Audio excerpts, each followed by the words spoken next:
commencer, je voulais te poser une petite question, mais un truc un peu rigolo. Sur, toi, en vrai, déjà, je sais même pas exactement quel âge tu as aujourd'hui. J'ai 33 ans. Enfin, T'as je viens d'avoir 33. 33 ans là, ouais. Tu regardais quoi comme dessin animé, toi, à l'époque? Quand À j'étais l'époque, petit? je fais grave je Heu, fais grave le gentil, tu je suis as quel désolé. âge toi? Moi, j'ai 23. On a 10 ans d'écart, ouais. Ouais, donc on a peut-être pas regardé exactement les mêmes dessins animés. Bah, moi j'ai beaucoup regardé tous les Cartoon Network, ouais, enfin Bob l'éponge, Dexter, tous les, Bugs Bunny et cetera. Ça, je les ai pas mal poncés et après au cinéma, moi ça a été, 1er dessin animé que j'ai vu, c'était Toy Story 2 et après tous les Mais ouais. Pixar. Bah, après, j'avoue, en vrai, on a le même classique, hein. Moi, Toy Story, Cars aussi beaucoup, Ouais, c'était Cars, des animés quand grave. j'étais petit.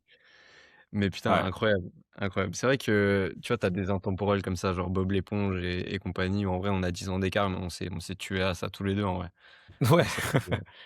Mais pour C'est moi, assez c'est ce que je rigolo. trouve, c'est ce qui est ouf avec les dessins animés, c'est que en fait, tu peux avoir 10 ans d'écart, en fait, les dessins animés ont une durée de vie qui est tellement longue que, ça inspire des générations entières, tu vois? Mais du coup, toi, je sais que tu papa aujourd'hui. Je crois tu as 3 ou 4 enfants? 3, je 4, ouais, crois? ouais, 4. 4, ouais. Du coup, j'imagine tu en consommes à balle encore, hein? Tu en consommes Ouais, énormément? ouais, c'est pas mal. J'ai une bonne Il excuse y a maintenant pour les regarder. il y en a, c'est pour ton kiff à toi plutôt que le leur, en vrai? Ou pas? Bah, non, mais c'est pour les 2, mais je suis toujours, tu vois, je suis toujours super content de pouvoir les regarder avec eux, quoi. Et aujourd'hui, c'est quoi le préféré un peu? Genre, tu vois, quand ils te demandent de mettre ça, tu es en mode: «Ah ouais, putain, je vais passer un bon moment moi aussi». Non, mais forcément les dessins animés que je produis, Ouais. tu vois, ils sont un peu biaisés, mais tu vois, Pocoyo, ils adorent, ils aiment bien. Heu, non et après, tu vois, il y a quand même beaucoup de Disney qui demandent, systématiquement, quoi. En orbite, s'élever et apprendre pour faire la différence. Du coup, Sixt, je te reçois aujourd'hui, pour ce que tu as créé avec, Animage. On va parler évidemment de ton parcours avant ça et cetera, mais Animage, je trouve ça franchement dingue. C'est, la toute première fois que j'avais entendu parler de ça, c'était quand je faisais des formats portraits, en carrousel et cetera sur Reveni. Et donc, Ouais, parmi toutes les personnes qu'on me proposait, tu vois, je faisais pas mal de recherches avec l'IA en amont et tout, ça m'avait parlé de Animage. À un moment, je crois que même il y avait eu une levée de fonds, si je me trompe pas et j'avais dû, mettre un peu en avant.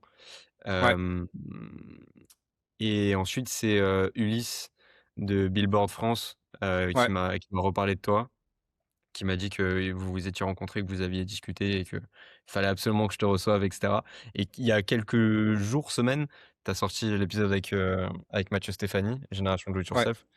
Je connais quelques personnes là-bas et tout et pareil, on m'a dit que ça avait été assez sympa, le tournage et ils avaient eu des bons retours et tout. Donc franchement très content de te recevoir. Animage, donc tu produis, c'est un peu plus que ça, mais tu produis des dessins animés en gros, plutôt à destination de YouTube.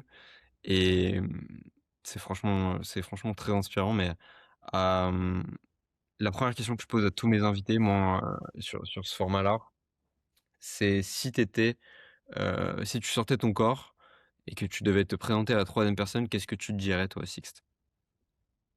Si je veux me présenter moi ou Animage? Toi-même. C'est chelou déjà comme exercice. Ah je sais, mais pour rentrer en matière, puisque mon émission est un peu chelou donc Ouais, je sais, je sais. Hem, je dirais, et je vais le faire à la 3e personne absolument, quand ça va dans demander. tous les cas, Non, mais il faut vas-y. réussir à te décrire.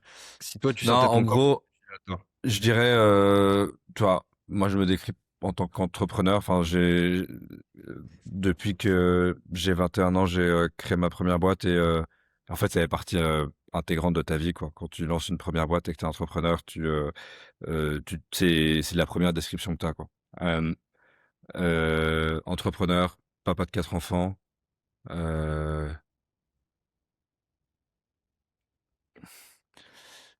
et hem et ouais, et maintenant producteur de contenu, producteur de dessins animés. Mais je dirais avant tout, tu vois, entrepreneur, c'est ce qui me drive au quotidien, c'est la volonté de pouvoir, bâtir et construire des choses, créer des nouveaux modèles, aller dans des endroits où on nous attend pas et puis aller, ouais, explorer des nouvelles manières de faire, quoi. Nestor, c'était une nouvelle manière de produire et livrer des repas. Animage, c'est une nouvelle manière de pouvoir, produire et distribuer des dessins animés. avec une approche, YouTube first comme tu l'as dit, avec, l'utilisation de l'IA, à un moment où quand on s'était lancé il y a 4 ans, en fait, l'IA était assez naissant et personne, n'avait vraiment, compris à quel point l'IA allait transformer durablement le marché de l'animation.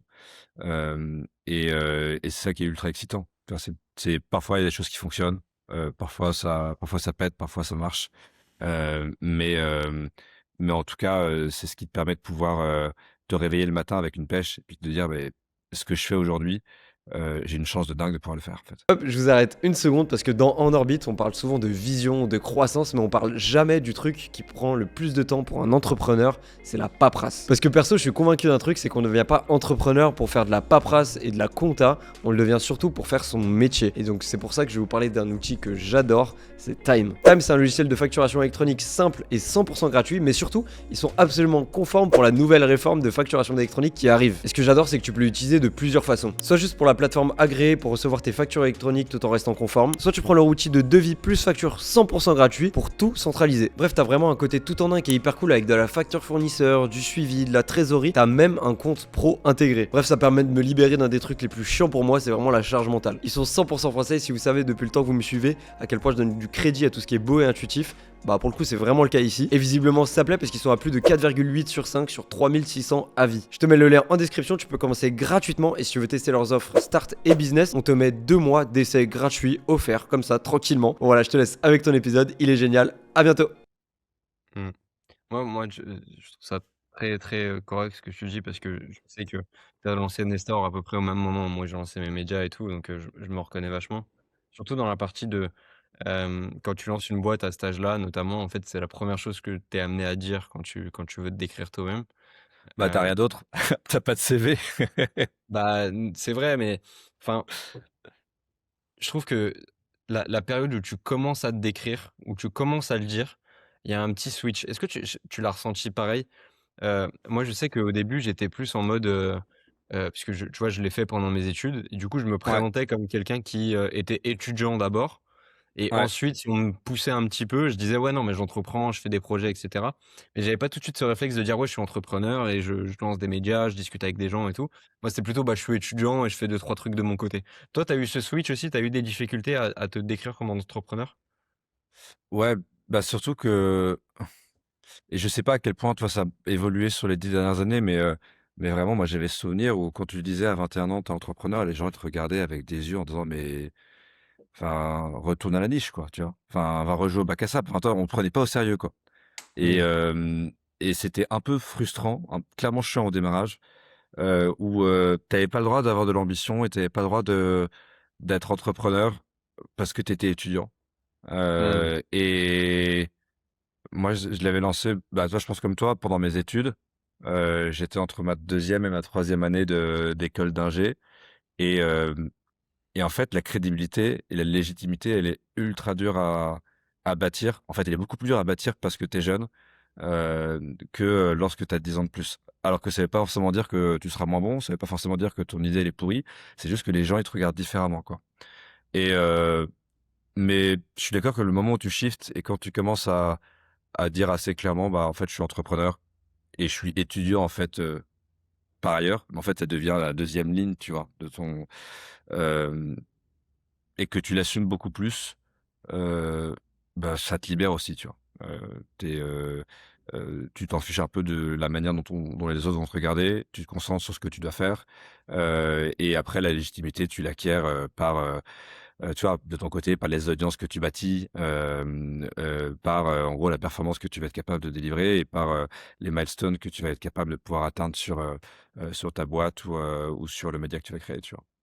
Ouais, carrément et tu disais, tu sais pas trop si ça a changé, pour ma génération. Je pense que oui, un petit peu, parce qu'à l'époque, c'était vraiment très, très, très peu commun de lancer une boîte aussi jeune. Ouais, Aujourd'hui, notamment avec l'IA où en fait les compétences techniques, c'est beaucoup plus simple de lancer un projet, notamment tech. De plus en plus, les gens s'y intéressent un petit peu, mais il y a quand même un biais de, je pense avant que tu montres que ton projet est sérieux, soit on le prend pour un projet étudiant, soit on le prend pour un truc ouais, un peu salon, tu vois? De, ouais, il va encore essayer de nous vendre un truc à la con, enfin, tu vois? Des trucs comme ça Là où en fait tu et c'est pour ça d'ailleurs j'ai une émission, tu regarderas d'ailleurs si tu veux, mais j'ai une émission sur les jeunes entrepreneurs, qui se sont lancés et qui ont moins de 25 ans actuellement. Et en fait, tu as des boîtes, enfin, je veux dire Foodora, Extra Student, des boîtes comme ça, tu te dis: «C'est des trucs hyper canons», alors que les mecs, ils ont, très peu d'avance sur moi. Je crois qu'ils ont 24, un truc comme ça. Et c'est juste, hyper intéressant. La deuxième chose que tu as dit, c'est, papa de 4 enfants. Tu l'as dit là dans ta description et tu le dis aussi sur LinkedIn. Moi, ce qui Ouais. m'intéresse, c'est à quel point, ça impacte ta vie professionnelle aussi, dans ta vision de construire une boîte, pas forcément: «OK, bah, je suis plus fatigué, il faut la gestion de la vie de famille et tout». À quel point ça t'impacte dans ta boîte pour que justement ça te, donne envie de le mettre sur LinkedIn et que tu m'en parles aujourd'hui, dans cette émission-là? Bah, déjà, je pense qu'en fait, les ent les entrepreneurs, ils sont assez pudiques sur leur vie perso, Ouais, en règle générale. Alors que, heu, quand tu lances une boîte, que i la frontière entre la vie perso et la vie pro, elle n'existe plus, quoi. Et factuellement, elle n'existe plus. Donc, ce que va vivre ce que toi tu vas vivre dans ta boîte, ta famille va te la vivre aussi, en même temps que toi. Et donc l'intensité, la pression, les hauts, les bas, et en fait, je pense que c'est important d'en parler parce que il y a un moment où tu dois faire, tu vois, des choix et c'est jamais simple et heu et moi, je sais quand j'avais lancé, Nestor qui avait duré, tu vois, c'était de 2015 à 2021. Moment où, on a été racheté par Elior. Après je me suis dit direct: «OK, ma deuxième boîte, je veux qu'elle me parle auprès de mes enfants», dans la mesure où en fait, tu passes tellement de temps dans ta boîte que si tu peux faire en sorte que ta boîte puisse, avoir un lien profond avec, ta famille, ou en tout cas un lien plus simple, bah, ça simplifie les choses, quoi. Je dis pas que, c'est, la seule chose qu'il faut faire, loin de là, tu vois? Mais en tout cas, moi, j'avais cette envie de me dire que le soir, quand je rentre ou quand j'en parle, ils puissent comprendre ce que je fasse, tu vois? Et donc c'est aussi pour ça que je me suis concentré sur, l'animation et en règle générale le divertissement pour enfants, parce que je trouvais qu'il y avait d'un point de vue personnel quelque chose qui était intéressant et après d'un point de vue pro, forcément la volonté de pouvoir, il y avait forcément une manière de pouvoir attaquer ce marché avec une approche qui soit foncièrement différente de ce qui avait été fait auparavant. mais là où je te rejoins, c'est qu'effectivement, tu pas le premier quand je demande de se décrire à la troisième personne, qui me dit soit, marié avec, une personne ou alors papa de X nombre d'enfants et cetera. Là où en fait, j'ai l'impression que si tu vas, demander ça même à des gens très, très haut placés, mais qui sont, voilà, des DG ou des, Ouais, seniors exécutifs dans des boîtes et tout, en fait, cet aspect personnel, il rentre beaucoup moins en compte. Alors qu'effectivement, quand tu es entrepreneur, j'ai l'impression que c'est partie intégrante de ta boîte parce grave. que, enfin, tu vois, c'est un peu le truc que j'ai avec OVNI, c'est qu'en fait, la boîte, c'est l'humain qu'il y a derrière et le why de la personne. Et effectivement, si ce why est amené à évoluer parce que cette personne a une famille, effectivement, ça change énormément de choses dans, même les valeurs de la boîte ou la destinée, quoi. Ouais. Bah, il y a plein de choses où en fait tu comprends mieux, des décisions qui sont prises par des CEO, par des fondateurs de grosses boîtes de la tech quand tu comprends, un peu mieux d'où ils viennent, et quelles sont leurs situations perso, quoi. Et hem et encore une fois, je pense qu'on met souvent en avant les entrepreneurs et en fait, le boulot qu'ils font, mais on met pas en avant, les familles qui sont derrière, quoi. Et en fait, ceux qui doivent supporter l'entrepreneur au quotidien et ce qui est pas évident, tu vois? Enfin, moi, je sais que, bah, mes enfants et ma femme, ils subissent, parce qu'ils le vivent en même temps que moi, quoi. Et ça, on n'en parle pas assez et ça je sais pas s'il y a des solutions à ça. Mais en tout cas, juste le fait d'en parler et en fait démystifier cette partie-là, je pense que c'est importante et effectivement pour moi dans le cas d'Animage, j'avais un cas qui était ça paraissait évident, tu vois? Tu veux pas dire que tu produis des dessins animés pour enfants et en fait même pas parler de ta situation perso. Parce qu'en fait à la fin ça donne quelque chose de beaucoup plus naturel aussi. C'est-à-dire que ce qu'on fait, on essaie de faire les choses extrêmement bien, tu vois? Chez Animage en termes de qualité de production, en termes de valeur qu'on est capable de proposer, en termes de côté un peu plus, éducatif ou tout ce qu'on appelle le social emotional learning, bah, on le fait pas simplement parce que, c'est des choses qui sont demandées par nos audiences, mais parce que à la fin de la journée, ce que je souhaite, c'est que les contenus que je produis, je pourrais être fier de les montrer à mes gamins et et je vais être, et si je suis fier et si j'ai envie de pouvoir leur proposer, bah, je sais que j'ai toute légitimité à dire que, mes contenus sont de bonne facture pour pouvoir être proposés à tout le monde.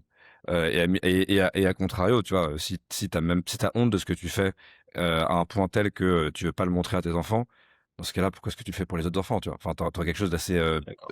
hypocrite, quoi. On est bien d'accord. J'aimerais juste avoir un petit mot sur Nestor avant de commencer à parler de, voilà, Animage, parce que j'ai plein de sujets hyper intéressants à aller chercher Ouais, là-dessus. Mais vu qu'effectivement ça fait partie de ta construction et que ça t'a amené là où tu en es aujourd'hui avec ta boîte, j'aimerais bien que tu ouais, nous racontes un peu l'aventure Nestor que tu as lancée donc à 21 ans, ouais. pendant tes études, que tu revendu derrière, pour ensuite, aller sur Animage. Ouais, écoute, bah, moi, ça a été, j'étais, étudiant en école d'ingé à ce moment-là. J'avais, donc c'était 2015. En gros, j'avais fait un stage à The Family en 2014, où, c'était un peu l'âge d'or de The Family à une époque où il y avait beaucoup de boîtes qui avaient été accompagnées par cette structure. Algolia, Save My Smartphone, Itch, Payfit, et cetera. Et la chance de pouvoir avoir été, tu vois, de me retrouver vraiment confronté aux entrepreneurs, pour la première fois, d'être au sein d'un écosystème qui avait, heu, une ambition qui était énorme. Enfin, c'était la première fois où tu avais en France des acteurs qui étaient, là pour pouvoir, importer la culture de la Silicon Valley, avec les bons et les mauvais côtés. Et c'était c'est une bouffée d'air frais par rapport à la manière dont on nous apprenait l'entrepreneuriat en école d'ingé qui était, un entrepreneuriat à la papa où, on te demandait, d'aller, faire un business plan, puis après d'aller voir un banquier, puis après, tu vois? Et c'était des choses qui paraissaient complètement absurdes dans l'économie du digital, quoi. Et en fait, ça a été un vrai déclic pour moi et c'est à ce moment-là où je me suis rendu compte à quel point j'avais envie enfin, ce que ça voulait dire qu'être entrepreneur. 2, le fait de pouvoir lancer une boîte ASAP et 3, en fait, de pas attendre la fin de ses études, qui était un peu le cursus classique qu'on disait de: «Tu vas faire tes études, puis après tu vas faire du conseil ou je sais pas quoi et puis après quand tu auras, le temps, l'argent ou je ne sais quoi, bah, tu lanceras ta boîte». Et en fait, c'est une connerie parce que, tu auras toujours une excuse pour pas lancer ta boîte. Au début, c'est, tu pas le temps et tu pas l'argent, puis après, tu des enfants, puis après, tu plus envie de pouvoir sacrifier le niveau de vie que tu avais, commencé à créer de ton côté. Enfin, tu as toujours des excuses qui t'empêchent de le faire. Et hem et la réalité, c'est que si tu vois quelque chose qui commence à arriver en termes de disruption, bah, il faut y aller maintenant et pas dans 2 ans. Parce qu'en fait, dans 2 ans, tu auras beau avoir fini tes études, probablement que tu seras arrivé trop tard sur le marché, quoi. Et à ce moment-là, je voyais venir des acteurs comme, comme Tok Tok Tok, Foodora et en fait des ancêtres de Deliveroo et Uber Eats qui est en train d'arriver sur le marché européen et puis des acteurs américains qui, commençaient à se lancer aussi. Et donc c'était toute la disruption de ce qu'on appelait la food delivery ou la food tech. Et c'est à ce moment-là où je suis, allé voir mes potes d'enfance, Ben et Joe, pour dire: «Bah, attendez, en fait, on a une capacité de pouvoir proposer un modèle qui va être un peu différent de ces plateformes de livraison». Et à contrario de eux qui se concentrent juste sur une partie de la chaîne de valeur, on va essayer de tout contrôler. Donc on va avoir nos propres cuisines, on va avoir nos propres chefs, on va avoir nos propres livreurs, on va avoir notre propre app et site internet, et on va tout faire pour se concentrer sur une niche qui va être la livraison de repas au bureau en moins de 20 minutes, entrée, plat, dessert, qu'on va être capable de livrer pour moins de 15 €. Et donc c'est comme ça qu'on a lancé Nestor. Et en l'espace de quelques mois, il y a plein de boîtes en France qui se sont lancées. Il y a eu, Food Cherry, Frischti, Pop Chef, Zest, enfin vraiment toutes les semaines, tu avais un nouveau concurrent et c'était, ouais, c'était dingue. La boîte a beaucoup cru assez rapidement, parce qu'on était arrivé à un moment de marché où du coup les habitudes, tu vois, des consommateurs étaient en train d'évoluer très rapidement.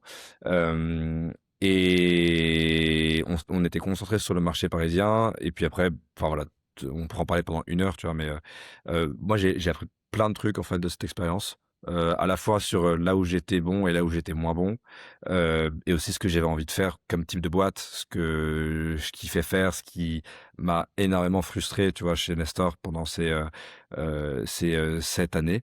Et c'est ça aussi qui a bâti Animage, et comment est-ce que j'ai approché Animage en tant que boîte et aussi en tant que secteur, pour, bah, réussir à éviter de refaire les mêmes conneries que j'ai pu faire avec Nestor. Tu pourrais nous citer une grosse connerie pour les gens qui nous regardent? Comme ça, au moins, on évite, Ouais. qu'ils puissent faire la même. Si je devais en choisir une, ce serait, mmh,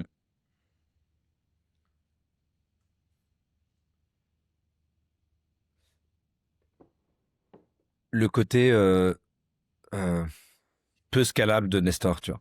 Dans le OK. sens où, ça restait très brick and mortar. Tu veux, en fait, c'était un modèle où on avait besoin de pouvoir développer et construire des cuisines localement. Donc en fait, c'était plus proche d'un modèle de fast-food, que d'un modèle de Uber Eats, tu vois? Dans le sens où, tu voulais ouvrir une autre ville, tu devais, lancer une autre cuisine. Mais c'était même pire que ça, c'est-à-dire que tu devais ouvrir un autre quartier, tu devais ouvrir une nouvelle cuisine. Et du coup, tu avais une capacité à pouvoir, t'étendre nationalement, et régionalement qui était beaucoup plus limitée que, les autres acteurs qui avaient fait le choix d'être concentrés que sur un mode plateforme. Et en fait, tu as de la croissance rapidement parce que tu es plus proche du client, mais il y a un moment où en fait ta croissance est limitée, beaucoup plus limitée par rapport aux autres acteurs parce que tu es factuellement pas scalable, quoi. Et c'est vrai que, et donc ça t'empêchait de pouvoir, t'internationaliser et assez vite tu deviens une boîte franco-française. Et c'est ce qui a fait que pour Anima, je voulais avoir une boîte qui, dès le début, ait une ambition qui soit mondiale. Et c'est là où, tu vois, YouTube, c'est dingue. C'est-à-dire que tu crées un contenu et tu crées une vidéo et elle peut toucher des millions ou des centaines de millions de personnes, dès le démarrage. Tu vas pas créer du contenu, tu vois, d'autant plus avec l'IA où en fait tu peux maintenant, traduire les contenus dans toutes les langues que tu veux. Et c'est ce qui te permet d'avoir un play mondial et c'est ce qui te permet d'avoir un play qui va être beaucoup plus scalable où tu vas te concentrer sur, une chose, tu vois? Ça va être ta marque, ton histoire. Tu utilises YouTube comme canal de distribution et après progressivement, tu peux rajouter d'autres canaux de distribution, ou recréer tu vois, une sorte de flywheel qui va permettre à ta marque de pouvoir exister, sur, toutes les plateformes possibles. Carrément et effectivement, quand on parle d'animage, tu l'as un petit peu évoqué tout à l'heure, quand tu parlais de, tu voulais faire une boîte qui était aussi un petit peu liée à tes enfants. Ouais, ouais. Hem, donc ça a fait partie intégrante de la réflexion, effectivement. Comment est-ce que tu arrives à passer de cet instinct ou de cette volonté plutôt émotionnelle à Ouais. une décision entrepreneuriale business? Parce qu'en fait, il faut quand même, avoir des bases très solides pour pouvoir monter une boîte, notamment solide comme elle est aujourd'hui. Comment est-ce que tu as traduit ça de l'un vers l'autre? Hem, J'avais besoin de tout comprendre sur comment ça fonctionne, sur, comment fonctionne l'anime. En gros, tu peux pas arriver sur un marché, et dire, «Ouais, je vais disrupter ce marché» et ne rien connaître. Enfin, ça, c'est illusoire et c'est ce qui fait que tu vas faire pas mal de conneries. Pour autant, en fait, avec YouTube, avec, les podcasts, avec, tout ce qui est à dispo, tu vois? Encore plus maintenant aujourd'hui avec Claude ou ChatGPT, tu as un accès à l'information qui est tel que tu peux devenir expert ou tu vois, on va dire à 75 expert sur un sujet en moins de 30 jours. Et donc pendant, 3 mois, j'ai écouté tous les podcasts, je suis allé sur toutes les chaînes YouTube, j'ai, lu tous les bouquins qui étaient possibles. J'ai parlé à un max de gens dans le secteur pour vraiment comprendre, en fait, comment fonctionnait le secteur de l'animation. Sur les sujets créatifs, sur les sujets de production, sur les sujets de financement, sur les sujets de distribution, sur les sujets de marque et de gestion de franchise, mais vraiment comprendre, qu'est-ce qui fonctionne, enfin, tu vois, vraiment comprendre les bases, en fait. Et à partir de là, heu bah, tu peux commencer à avoir un point de vue critique, de dire: «OK, en voyant toutes les innovations technologiques qui arrivent en parallèle, quelles sont celles que je pourrais appliquer dans ce secteur-là, qui me permettraient de pouvoir, bâtir un modèle qui va être différent?» Et à ce moment-là, moi, j'étais beaucoup, intéressé par tous les sujets, d'IA, notamment qui étaient appliqués au monde du gaming. Et tu avais une boîte qui s'appelait Nvidia, qui était moins connue à l'époque, mais qui avait, sorti des modèles, qui s'appelaient, Audio to Face ou des modèles comme Superhuman, qui permettaient aux développeurs de jeux vidéo de pouvoir, générer des, personnages, humains en 3D ou, de pouvoir générer du mouvement en 3D à partir de l'audio. Donc en gros, faire du lip sync, quoi. C'est ce qui paraît, tu vois, complètement désuet aujourd'hui, tu vois? Mais c'était, une révolution à l'époque, quoi. Et tu avais Runway Act One, enfin tu avais Runway One, pardon, pas Act One, Runway, la première version de Runway, qui venait de sortir, qui était pas terrible, tu vois? C'est la version où tu sais, où tu vois, Will Smith qui mange des pâtes, et c'est un peu dégueulasse, quoi. Hem Et pour autant, tu vois qu'il y a quand même des choses qui sont en train d'arriver, qui vont arriver à maturité. Et en fait, quand tu mettais de côté le fait que le marché de l'animation était un marché qui n'avait pas évolué depuis que Pixar est arrivé, donc il y a plus de 30 ans, et qu'on continuait de produire et de fabriquer des dessins animés comme dans les années 90, où tu avais eu des évolutions incrémentales, mais aucune innovation de rupture, que ça mettait 7 ans à produire avec des armées de personnes et surtout un budget de 1 à 2 millions de dollars la minute de production, et que tu mettais en parallèle le fait que tu avais les prémices de l'intelligence artificielle qui étaient en train d'arriver et que globalement on allait arriver à maturité d'ici 4-5 ans, plus le fait que la manière dont on consommait les contenus était en train de radicalement évoluer. Et là, pareil, ça venait d'un d'un pattern qui était perso. Moi, j'ai pas de télé à la maison, mais je regardais et je regarde tous les dessins animés, tu vois, sur YouTube avec mes enfants. Et quand tu regardes les stats après, tu te rends compte que bah, t'es pas un cas isolé et qu'en fait, générationnellement, en fait, la télé continue d'exister parce qu'il y a toujours les plus de 60 ans qui regardent la télé, mais tous ceux qui ont moins de 30 ans, voire même moins de 40 ans, en fait, on va dire tous les millennials, la Gen Z et la Gen Alpha, ils sont massivement sur YouTube, massivement sur toutes les plateformes digitales. Et donc, tu as un shift générationnel qui est en train de s'opérer, qui fait que si les studios d'animation continuaient de produire pour la télé il y a encore 5 ou 7 ans, en fait, ils sont en train de produire pour une génération qui n'est plus devant la télé.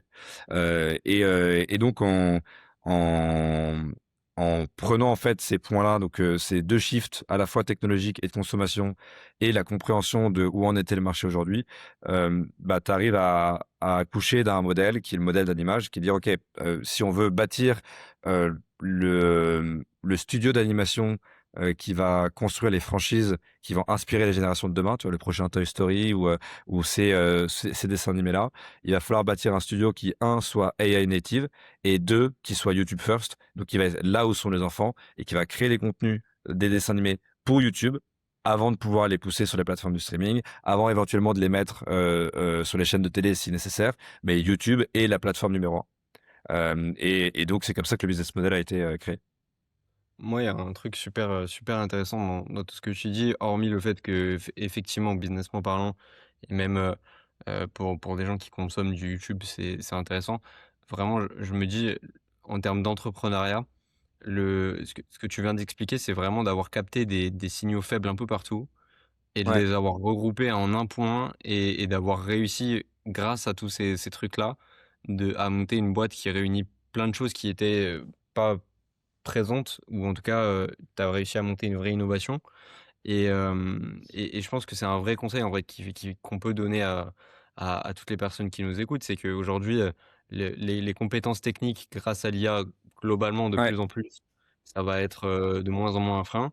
Hem, Maintenant, il faut réussir à capter tous les signaux faibles qui sont présents sur les possibles innovations et à en réunir plusieurs pour créer un truc vraiment disruptif et pas seulement se contenter d'un, et cetera. Parce que là où c'est vachement intéressant dans ce que tu fais, c'est que tu aurais pu te contenter de fait de dire, «OK, en fait, on peut révolutionner, le game des dessins animés avec l'IA». OK, fine. On peut, réussir à, faire en sorte que les dessins animés soient beaucoup plus sur YouTube, et cetera. Fine. En fait, toutes ces choses mis bout à bout, ça te donne un produit vraiment innovant. Là ouais, où je pense que si tu avais fait qu'une seule des choses, ça aurait été beaucoup plus, compliqué pour ta boîte. C'était simplement pour faire une petite parenthèse pour les gens qui nous écoutent, pour vraiment qu'ils retiennent ce truc-là, parce que c'est ouais, vraiment hyper intéressant.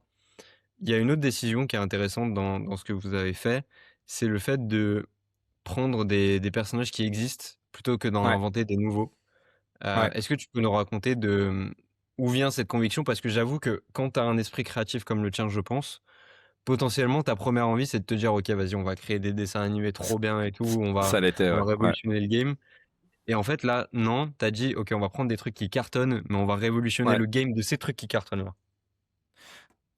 En gros, moi j'ai des fourmis dans les jambes, tu vois, à chaque fois que tu me parles de créer des nouveaux dessins animés from scratch. Et c'était au démarrage, ma vision, c'était de pouvoir créer ces dessins animés from scratch. Parce que en fait, c'est ça qui En fait, c'est ça le endgame d'Animage. Enfin, le but d'Animage, c'est pas d'être une machine M&A où tu rachètes des marques et puis après tu vas les scaler, les distribuer, mieux les produire. C'est bien, mais c'est pas ça en fait qui fait que tu feras que tu créeras le prochain Pixar ou le prochain gros studio d'animation qui va définir une génération entière, tu vois. Et si tu veux inspirer une génération entière, il faut que tu crées les marques qui vont inspirer les générations de demain, pas celles d'aujourd'hui. Mais pour autant, en fait, pour arriver à ce stade-là, il y avait en fait, on s'attaque à 3 métiers. Le métier de la création, le métier de la production et le métier de la distribution. Et là, on est en train de se dire, tu vois, que la production, on voulait disrupter complètement le modèle avec l'intelligence artificielle. Et la distribution, on était en train de complètement retourner le modèle en commençant sur YouTube. Là, aujourd'hui, ça nous paraît évident d'être sur YouTube, mais il y a 4 ans, ça l'était beaucoup moins, tu vois, pour les gens du secteur. Et donc, on trouvait que c'était, et je trouvais que c'était plus simple en fait de commencer à me focaliser sur ces 2 métiers-là et de limiter les risques sur la partie création en prenant une marque qui a déjà une fanbase qui est top, qui a une qualité qui est parfaite, pour pouvoir justement être en capacité de pouvoir améliorer cette marque à avoir un reach qui soit le plus puissant possible, avant de pouvoir arriver dans une autre étape à se dire, OK, on a réussi à bâtir un pipeline de production qui soit AI native. On est suffisamment fort sur YouTube aujourd'hui pour qu'on commence à prendre un risque dans la création qui vaille le coup. Et aujourd'hui, on est un peu à cette croisée des chemins, c'est-à-dire que on a un outil de production qui va 85% plus vite que n'importe quel autre acteur sur le secteur. On est un des plus gros acteurs Kids Family sur YouTube. On génère 22 milliards de vues par an, 23 milliards de vues par an sur YouTube. Et donc, on estime que là, on est à un moment où on peut se permettre de prendre des risques, de créer des nouvelles IP from scratch. Et c'est un des gros enjeux 2026, de pouvoir lancer les premières marques et les premières franchises qui vont être complètement originales, qu'on va lancer sur YouTube, qui vont s'appuyer sur tout le réseau de chaînes YouTube qu'on a bâti sur les 4 dernières années, qui vont utiliser notre pipeline de production qui est éprouvé maintenant et qui a démontré sa capacité à être beaucoup plus efficace que les méthodes traditionnelles, sans compromettre, tu vois, la qualité et la créativité qui est derrière, pour pouvoir justement réussir à faire émerger une marque qui vienne de nulle part et qui puisse potentiellement être la marque que des centaines de millions d'enfants vont regarder demain et dans les années à venir. C'est hyper intéressant, ça me fait me poser une question, j'en avais une que j'avais préparée qui était plus logique, mais d'abord je te la pose comme ça je l'oublie pas. Ok. Hem, Justement, tu as commencé à en parler du contenu authentique. Quand tu es une machine qui fait, comme tu dis, 250 milliards par an de vues, quand, tu produis énormément et cetera et que, enfin voilà, tu es une boîte qui grossit et cetera et que tu as quand même Ouais. des enjeux liés au fait de faire des vues. Comment est-ce que tu arrives à vraiment garder ce côté qualité pour les enfants et de jamais dénaturer aucun personnage que soit tu as racheté ou alors soit des personnages que vous voulez créer et que vous dites: «OK, il faut absolument que ce soit assez authentique pour les enfants»? En fait, c'est qu'est-ce qui contrôle à la fin? Est-ce que c'est la data, le business ou le créatif? Et chez nous, c'est le créatif. C'est-à-dire que la data peut proposer des choses, le business peut proposer des choses. Si le créatif te dit: «Mais ça n'a aucun sens créativement de le faire», on le fera pas. Et c'est pour ça que, je te prends un exemple. On a racheté Pocoyo qui existait depuis 20 ans, C'était ma question d'après. qui existe, qui était en Espagne, qui avait eu 4 saisons, hem et on pouvait pas faire n'importe quoi avec ça, tu vois? La première chose qu'on a faite en rachetant Pocoyo, c'est de contacter le créateur original du show, Guillermo Garcia Casi, qui avait quitté la direction créative de Sola en 2008. Et on est venu le voir parce qu'on estimait que on avait besoin d'avoir ce garde-fou, et surtout plus qu'un garde-fou. En fait, on avait besoin d'avoir quelqu'un qui ait une vision créative et artistique qui soit tellement forte qu'on soit sûr de pas faire n'importe quoi. Et en fait, aujourd'hui, c'est lui qui est en contrôle complet de Pocoyo, ce qu'on va vouloir faire. Et donc, évidemment qu'on lui donne des idées, des inputs de ce qui fonctionnerait d'un point de vue business et de ce qui est important pour nous. Mais à la fin des fins, c'est lui qui va être en contrôle de ce qui doit être écrit, dessiné, décidé, pour que le Pocoyo de la saison 5 de Pocoyo ou la saison 6 là qu'on est en train de finir de produire de Pocoyo, elle puisse continuer à faire en sorte que les marques, les fans l'adorent. Et là-dessus, toi, on était arrivé, une des idées qu'on avait données à Guillermo, c'était le fait de pouvoir avoir un autre personnage féminin dans ce show. Et Guillermo, de manière très authentique, est venu en disant, mais en fait, s'il devait y avoir un personnage dans ce show-là, ça doit être la petite sœur de Pocoyo. Parce que Pocoyo, c'est moi. Et moi, je sais ce que l'impact de la petite sœur a eu sur moi en tant que personne. Ça a foutu le bordel dans ma maison. C'était ma petite sœur. Et je sais exactement le bordel que ça a foutu dans le show de Pocoyo. Parce que ça va complètement changer les dynamiques entre les différents personnages. Et donc, quand il a designé cette petite sœur, quand il a construit et pensé cette petite sœur, il l'a pensé avec ses tripes, tu vois. Vraiment. Et quand tu le vois, c'est aujourd'hui Béa, donc qui est la petite sœur de Pocoyo. C'est un des personnages les plus appréciés des fans et des hardcore fans de Pocoyo parce que c'est authentique, parce qu'elle est ultra cute et qu'elle répondait, tu vois, à un besoin des fans de pouvoir voir comment ce que Pocoyo puisse évoluer en tant qu'enfant, tu vois. Et donc, je pense que c'est ça qui est intéressant, c'est quand tu arrives à trouver le bon équilibre entre la data et le créatif. Si t'as pas de data, que t'as que du créatif, tu risques de taper à côté. Si t'as que de la data et pas du créatif, tu risques de te retrouver avec des choses qui soient complètement merdiques. Et dans le cas où maintenant tu t'attaques plutôt à de la production originale, comment, parce que du coup c'est un tout nouveau métier limite que Ouais. j'imagine. Comment est-ce que tu t'entoures pour justement ces créatifs essayent de taper dans le mille alors même qu'il n'y a pas forcément de preuves et de data en amont? Alors, tu peux toujours trouver de la data sur YouTube, c'est-à-dire que tu peux savoir les types de contenus qui fonctionnent, les formats, et donc tu peux en voir un peu les white space. Et donc Ok. c'est ça les éléments. Et donc nous on voit les patterns, tu vois, dans toutes les vidéos qu'on produit, on voit quels sont les types de vidéos qui ont pu résonner et on voit euh, les les éléments qui sont demandés aujourd'hui par notre audience sur n'importe quel type d'IP. Et donc ça nous donne une intelligence et une compréhension fine en fait, de ce qui est demandé aujourd'hui par les audiences aux États-Unis, en France, en Italie, en Allemagne, etc. Et donc ça, on le donne on le donne en input à des créatifs. On est allé chercher des excellents créatifs là sur les derniers mois, justement pour pouvoir travailler sur une nouvelle franchise qu'on devrait dévoiler dans les prochaines semaines. Et on a fait un partenariat aussi avec un studio américain qui nous permet de pouvoir bah aussi appréhender ce nouveau métier. Je sais que tu l'as très bien dit, en fait, créer une nouvelle saison d'une marque existante ou créer une nouvelle marque from scratch, c'est juste deux métiers qui ont rien à voir. Mais c'est ça qui est ultra excitant, c'est-à-dire que là, on est dans une phase où si on arrive notre pari, en tant que boîte, on sera capable d'apporter quelque chose qui va être significativement plus élevé que ce qu'on a encore fait sur les 4 dernières années. Est-ce que avant de parler de même là on y est rentré un petit peu dans la vie actuelle, mais dans la construction du projet, il y a une décision que t'as été amené à regretter? Je non. Je t'avoue qu'en fait, il y a peu de trucs que je regrette parce que dans tous les cas, si tu as fait des conneries, au pire, tu vois, il vaut mieux la faire et comme ça, tu le sais pour la prochaine fois que avoir des remords et en fait ne pas la faire et ne jamais savoir en fait quel était l'impact de ça. Mais à Et l'instar de ce que tu avais raconté avec ta première boîte sur le scale, tu vois? Est-ce qu'il y a des trucs où vraiment avec le recul tu te dis: «Putain, ça on n'aurait pas dû y aller», tu vois? je pense que c'est un peu tôt. On est tellement, enfin, Nestor, maintenant, j'ai du recul parce que il s'est passé 7 ans, etc. Et en plus que Ouais. on a une vision de comment est-ce que le marché a évolué. Là, je suis trop dedans pour te dire ce qu'on aurait. Je pense qu'il y a toujours des choses. Il y a un truc sur lequel je suis obsédé, c'est le focus. Et c'est comment être ultra focus sur quelque chose. Et à chaque fois, Mmh. j'ai l'impression que je le suis jamais assez, tu vois. Et toi, c'était pour cette raison-là que je voulais pas qu'on se concentre sur le sujet de création originale au démarrage, parce que j'estimais que c'était un des focus et qu'on avait d'autres choses à gérer dans un premier temps.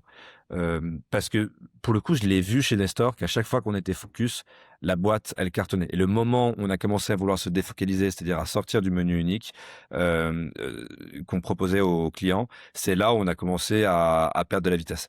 Et en fait, les gens se rendent pas compte de la puissance du focus. C'est-à-dire que il y a un moment où tu as beau être 10 fois moins que n'importe quelle boîte, avoir 10 fois moins d'argent, si tu passes 24 heures de tes journées, 7 heures sur 7, sur un sujet, plutôt que de le spread sur 10, en fait, il va être juste aussi puissant que le concurrent, tu vois, voire même plus puissant, parce que avec les intérêts composés, en fait, chaque semaine qui passe, tu seras 5% meilleur, 10% meilleur, 3 fois meilleur, et tu vas bâtir une expertise que les autres seront incapables de bâtir parce qu'ils ils vont s'épuiser à courir 10 lièvres en même temps, tu vois.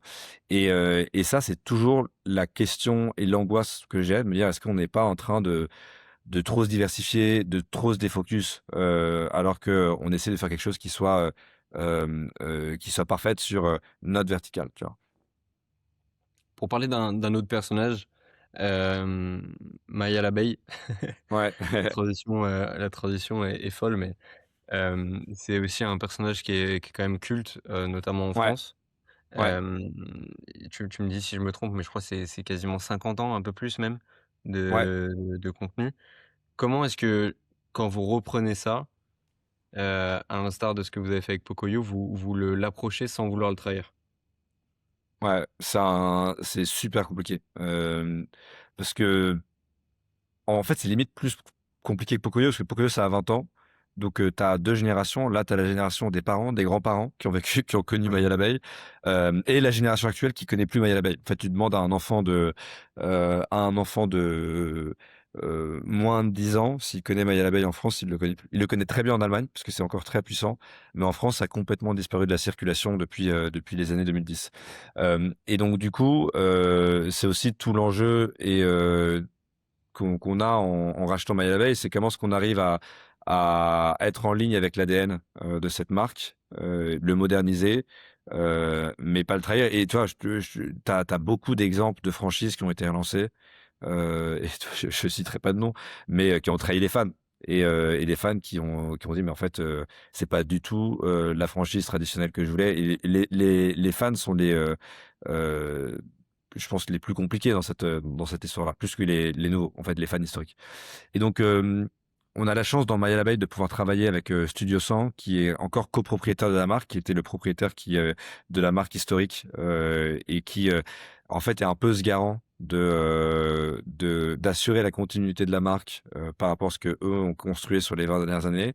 Là où nous, on va essayer de rendre la marque moderne pour la Gen Z, enfin surtout la Gen Alpha, sur YouTube et sur les plateformes digitales. Est-ce qu'il y a une tension, un truc justement qui est aujourd'hui difficile à gérer pour vous, qui peut être synonyme de défocus comme tu dis? C'est quoi le truc le plus difficile à gérer selon toi dans la partie actuelle de la boîte?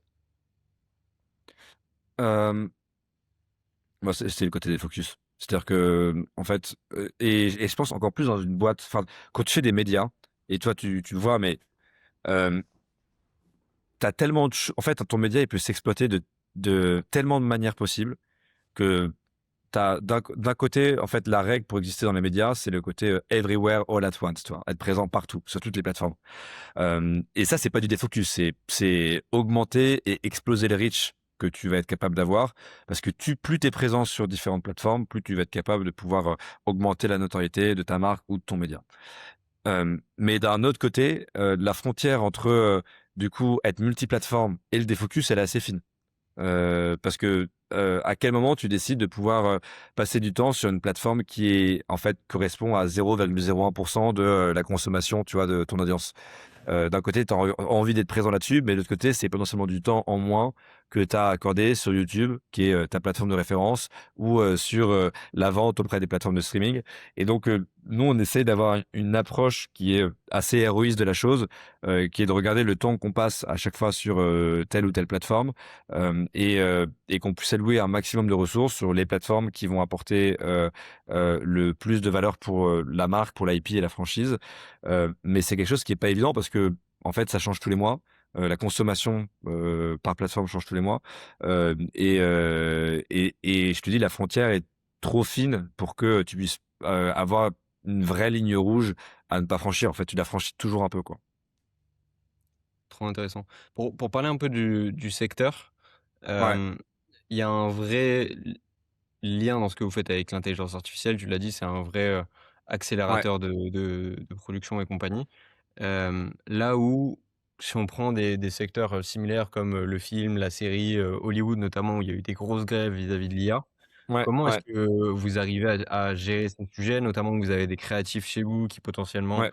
sont peut-être aussi, je sais pas, peut-être un peu à l'ancienne, qui ont pas forcément cette envie-là d'utiliser l'IA.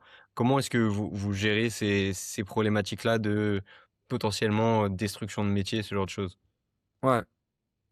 En fait, on essaie d'apporter une voix, un peu rationnelle dans un débat qui est complètement passionnel. C'est-à-dire qu'aujourd'hui, quand tu vas à Hollywood, tu as 2 grosses voix qui se font face. Tu as, Guillermo del Toro qui, va dire «fuck AI» à tous les animateurs dans une salle avec des journalistes, tu vois? Et qui va chanter ça devant tout le monde.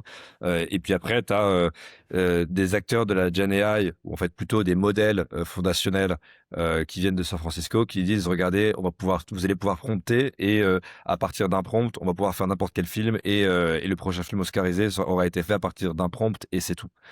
Et en fait, je pense que, les 2 ont tort. Hem, le premier a tort parce que, il se bat contre des moulins à vent et en fait, il se bat contre quelque chose qui est en train d'arriver. Ça serait, comme être un acteur, qui se bat hem, contre le cinéma parlant, au moment où le cinéma parlant arrive. Tu vois, c'est un fait, c'est là et l'IA va arriver qu'il le veuille ou non. Et donc c'est pas dire «fuck AI» qui va changer les choses. Hem Et surtout quand ça apporte autant de valeur à la fois financière, mais aussi créative, tu vois, qui est donnée. C'est-à-dire que, l'IA, c'est normalement, si tu l'utilises bien, c'est redonner le pouvoir aux artistes créatifs.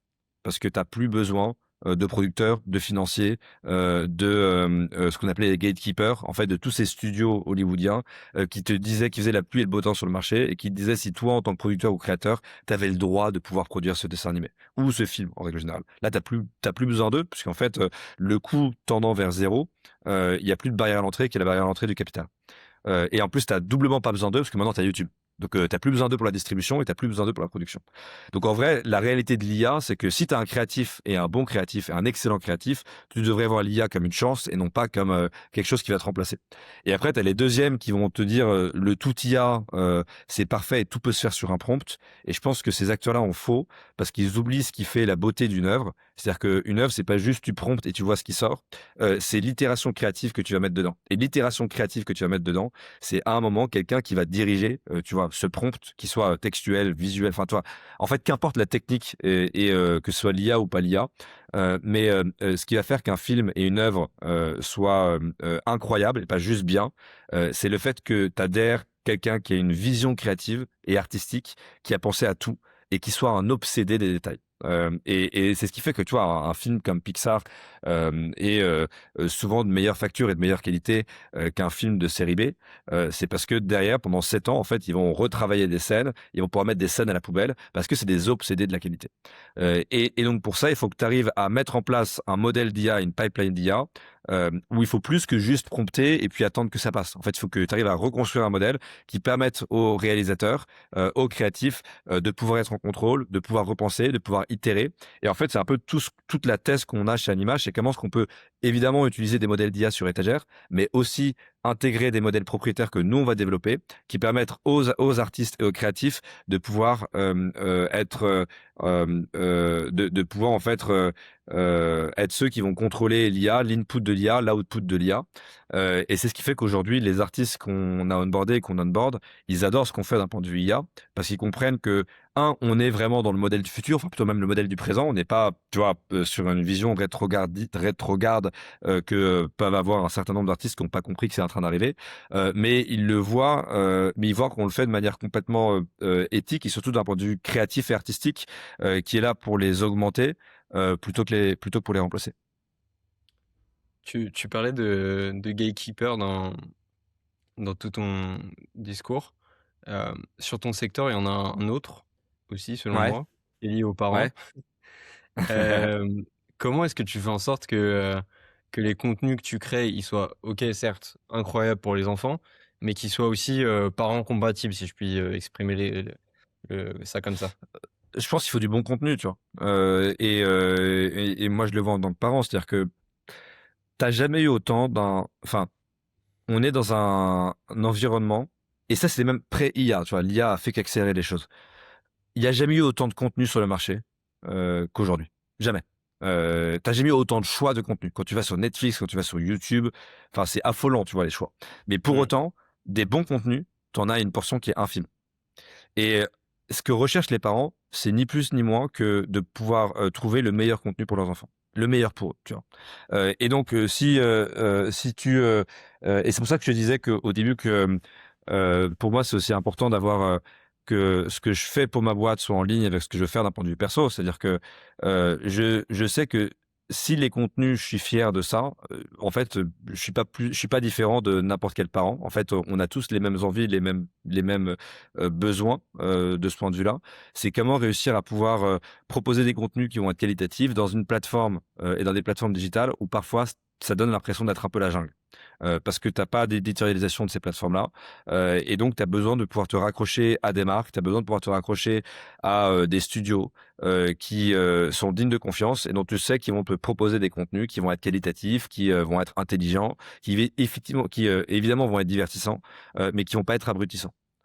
Et si tu arrives à trouver ce juste milieu entre du divertissant mais intelligent, c'est là où à la fois tu es capable de pouvoir toucher les parents et les enfants.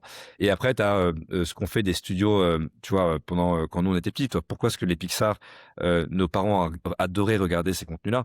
C'est que c'était des contenus qui avaient un double discours, à la fois pour les parents et pour les enfants. Et c'est là où tu es capable de pouvoir réunir en fait l'ensemble de la famille autour d'un épisode ou autour d'une série ou autour d'un film. Et en fait, c'est d'autant plus vrai que quand tu regardes les stats sur YouTube, je sais pas si tu l'as aussi toi de ton côté, mais on a 60% de notre visionnage qui est faite sur les télés connectées aujourd'hui. Et en fait, on voit que le plus gros de la croissance, elle est plus faite sur la smartphone, elle est faite sur les télé connectées. Et donc, ça veut dire qu'en fait, ton contenu, il est maintenant visionné à nouveau dans les salons. Et donc, tu as cette histoire de co-viewing qui est beaucoup plus importante qu'avant. C'est pas tu donnes un écran ou une tablette ou une smartphone à un enfant ou à des ados et puis ils se démerdent. En fait, il est mis dans le salon et donc il y a fort à parier que les parents de près ou de loin le regardent ou vont regarder ce qui se passe.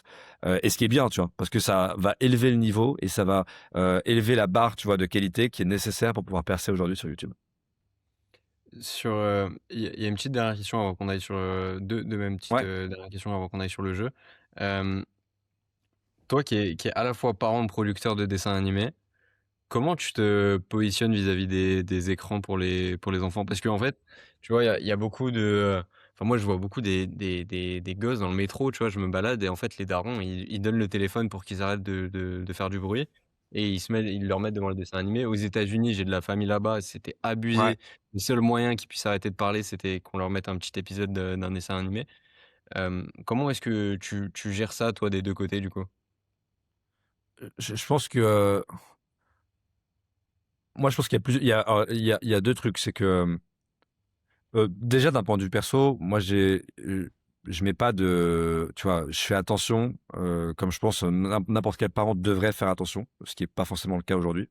Et je pense que c'est, tu vois, c'est regrettable, tu vois, mais je suis pas à un point où il y a une interdiction d'écran, etc., parce que je pense que je crois pas que l'interdiction règle quoi que ce soit. Et surtout, ça paraît complètement hypocrite de vouloir interdire des écrans alors que nous-mêmes, tu vois, en tant qu'adultes, on est happés par les écrans, tu vois. Donc, si on veut, en fait, les enfants, ils sont le reflet et le miroir de ce que nous on fait aujourd'hui, tu vois. Donc, si on veut que nos enfants passent moins de temps sur les écrans, il faut que nous, en tant que parents, passions déjà moins de temps sur les écrans. Donc, c'est un sujet qui est, je pense, plus vaste que juste les enfants là-dessus. Et la deuxième chose, et c'est aussi ça qui, moi, sur lequel je concentre la grosse partie de mon énergie avec Animage, tu vois, c'est tout le monde parle du temps d'écran des enfants. C'est bien, tu vois. Mais personne parle de la qualité du temps d'écran des enfants. Et la réalité, c'est comme le temps d'écran zéro, il n'existe pas et il n'existera pas. Parce que nous-mêmes, en fait, quelque chose qui est connecté. Alors, on peut se dire à partir de quel âge, tu vois, tu vas interdire les écrans. Nous, par exemple, tous les contenus qu'on fait sur nos IP, c'est que des contenus qui sont à portée d'enfants de plus de 3 ans. On fait pas du contenu pour des enfants de moins de 3 ans. Parce qu'on n'a pas envie de pouvoir de pouvoir incentiver en fait la consommation des contenus trop tôt. Et c'est ce qu'on estime comme étant important. Et la deuxième chose, tu vois, qu'on essaie de faire, c'est comment se battre pour faire en sorte que chaque seconde d'écran d'un enfant ou de qui que ce soit d'ailleurs, ce soit du temps d'écran qui soit qualitatif et qui soit positif et qui soit intéressant pour eux, tu vois. Et donc on n'est pas là, nous en fait quand on regarde la performance d'un image, on n'est pas là pour, on se bat pas contre le livre ou contre le temps outdoor ou je ne sais quoi. Et d'ailleurs on est très content parce qu'en fait tout ce qu'on le but de développer une franchise, c'est qu'elle existe au-delà de l'écran. Et donc on a des jeux, on a des spectacles Pocoyo, on a des produits dérivés, on a de la musique, on a des livres, on a des audiobooks, enfin on a tout un écosystème qui va bien au-delà de l'écran. Et en fait, l'écran est une partie assez faible, tu vois, de notre consommation et en tout cas de la manière dont nos audiences interagissent avec notre marque. Et en revanche, on va faire en sorte que chaque seconde d'écran qui soit regardée par un enfant, elle puisse remplacer un temps d'écran qui était abrutissant. Et donc nous, on va à la chasse au contenu médiocre sur YouTube. On va à la chasse à ce qu'on appelle le AI slop sur YouTube. En fait, à tous ces contenus merdiques qui sont en train de polluer ces plateformes-là et qui polluent la tête de nos enfants. Tu vois. Et donc moi, en tant que parent, pour le coup, je fais beaucoup plus gaffe à ce que eux regardent et à faire attention à ce qu'ils regardent pas de la merde que vouloir exactement timer le nombre de minutes qu'ils ont regardé aujourd'hui ou demain. Trop intéressant. C'est pour ça que je voulais te poser cette question parce qu'effectivement, avoir ton regard là-dessus, je pensais que ça allait nous apporter beaucoup et que s'il y a des parents qui nous regardent, ça pourrait les inspirer un petit peu et je pense que ça a aidé. Une petite dernière question sur le futur Ouais. d'Animage. On a bien compris la création de personnages originaux, etc. Mais j'aimerais bien que tu nous fasses un peu rêver. Et où est-ce que tu vas nous emmener à Animage dans le futur? Euh, Écoute, nous on ira. Là, la grosse étape, c'est vraiment, vraiment se concentrer sur réussir à développer une franchise originale de zéro, en faire un succès. Si ça en est un, pouvoir répliquer ce succès-là et en développer d'autres. Euh, et il y a deux autres choses sur lesquelles on est très focalisé en ce moment chez Animage. La première, c'est comment réussir à pénétrer le marché du long métrage. C'est-à-dire qu'on est présent sur YouTube. On est présent sur toutes les plateformes de streaming. On est présent sur Disney+, sur Amazon Prime, sur Netflix, sur HBO Max, sur toutes les plateformes de streaming. On veut démontrer le fait que ces contenus YouTube, ces IP qui sont nés sur YouTube, elles ont une place au cinéma. En fait, pour pouvoir faire taire définitivement le côté YouTube, c'est pas qualitatif. YouTube, c'est en fait non, c'est faux. YouTube, c'est juste une autre génération. Donc effectivement, quand tu as plus de 60 ans, tu comprends pas vraiment YouTube. Mais la génération d'aujourd'hui, elle ne voit pas YouTube comme étant quelque chose de bas de gamme. C'est juste la plateforme de base. Et en revanche, il peut y avoir un pont qui peut être fait entre YouTube et le cinéma. Et je pense que tu as plein de youtubeurs qui l'ont fait en France, tu vois. On parle de Inoxtag l'année dernière lorsqu'il a lancé Kaizen, qui a montré qu'en fait tu pouvais créer des documentaires et qui pouvait convertir son audience YouTube vers les salles de cinéma. Aux États-Unis, tu as eu Markiplier qui a lancé Iron Lung, qui est devenu un des plus gros succès au box-office aux États-Unis. Je crois un peu plus de 85 millions de dollars sur un budget de 3 millions de dollars. Nous, on veut montrer que en fait, on est capable de pouvoir proposer quelque chose d'intéressant sur des longs métrages et donc aussi de pouvoir proposer un écosystème de contenu autour de nos marques qui vont de YouTube aux plateformes de streaming jusqu'au long métrage et qui vont proposer des contenus et des histoires qui vont être très différentes d'une plateforme à une autre. Et le troisième point qui et je pense demande un peu plus de boulot d'un point de vue technologique, mais c'est comment est-ce qu'on peut réussir à percer tous les sujets de contenu interactif. Je suis persuadé que la grosse frontière dans le secteur des médias, c'est le contenu interactif. Donc comment est-ce que tu fais péter la frontière entre le monde du gaming, où tu es très interactif avec un storytelling qui est assez limité, et le monde, on va dire, du média traditionnel, où tu as une consommation qui est linéaire, avec un storytelling qui est très chiadé, mais pas personnalisé du tout.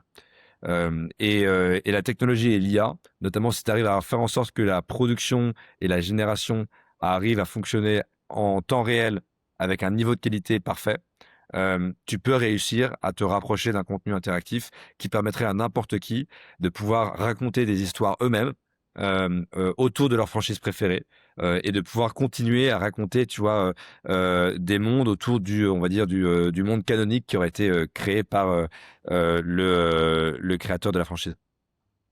OK. Trop intéressant. Merci beaucoup, Sixte. On va arriver au moment du petit jeu. En gros, le jeu, et notamment j'aime bien le faire quand, je suis avec des parents parce que c'est assez, didactique. C'est le jeu du newbie, c'est-à-dire que je vais te poser des questions, que ce soit business ou autre, Ouais. et tu dois me répondre comme si j'étais très, très jeune et qu'il fallait être ultra pédagogique et simple. OK? Waouh, OK, vas-y. Alors la première question, à l'image, ça veut dire quoi? À l'image, on fait des dessins animés. OK. En vrai, c'est super simple, hein. Moi, c'est tous les potes de mes enfants, ils ont compris ce qu'on faisait, hein. On fait des dessins OK. animés.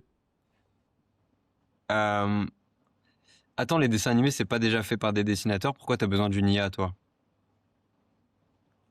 Hem, aujourd'hui, faire un dessin animé, ça demande, 800 personnes qui travaillent pendant 7 ans. Et donc, si tu veux un dessin animé qui arrive dans 2 ans et pendant 7 ans, c'est là où l'IA peut être intéressante. Tes fils, ils regardent quoi sur YouTube en vrai? Pocoyo. Ils sont pas biaisés, hein.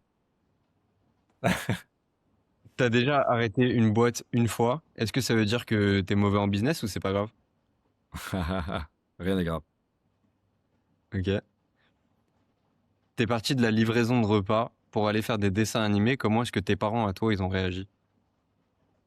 Heu, je pense que le plus gros chiffre, c'était de pouvoir, heu, partir de ingénieur à, livrer des repas et faire de la cuisine. Ça, OK, c'était plus compliqué à comprendre. Ah, et ils en ont fait, quand tu réagi as déjà comment? fait je pense qu'ils ont pas trop compris au début. De dire: «Mais pourquoi est-ce que tu as fait ingénieur pendant 5 ans pour pouvoir, faire la cuisine et livrer des repas?» Et en fait, à partir du moment où j'avais déjà fait ce premier shift, en fait, le deuxième il paraissait limite plus simple à comprendre. Hem, tu 4 enfants. Est-ce que à un moment ou un autre, t'as eu envie de créer un personnage qui leur ressemble? Ouais, grave. Heu, il y a beaucoup en fait, après moi j'ai des créatifs, donc je peux pas forcément, tu vois, je m'immisce pas dans le créatif, mais un des personnages qui est en train d'être développé sur la franchise originale qu'on est en train de faire, ouais, il y a beaucoup d'un de mes enfants ou voire même de un peu de tout, un peu de tous, dans celui-là, donc c'est cool. C'est quoi ton dessin animé préféré à toi? Moi, c'est Toy Story. Parce qu'il y a un côté ultra passionnel là-dessus. Le 2 d'ailleurs. 2, après le 1, le 3 je l'ai pas trop aimé. Mais ouais, Toy Story 2. Et en plus, il y en a un nouveau qui sort bientôt, tu vas aller le voir Ah direct, beh j'imagine? mais direct, j'ai déjà pris ma place. Incroyable. Et ben, merci beaucoup Six, c'était super agréable. Hem, la dernière chose que je demande à tous les invités, c'est si toi, en tant qu'entrepreneur, hem, tu pouvais recommander aux gens qui nous écoutent ou même à moi-même de recevoir quelqu'un sur cette chaîne, ça serait qui? Mmh, je pense que ce serait tu déjà allé voir, Guillaume Fourdigné ou pas? Non. C'est l'ancien cofondateur de Agricool, qui a créé la newsletter Le Plongeoir.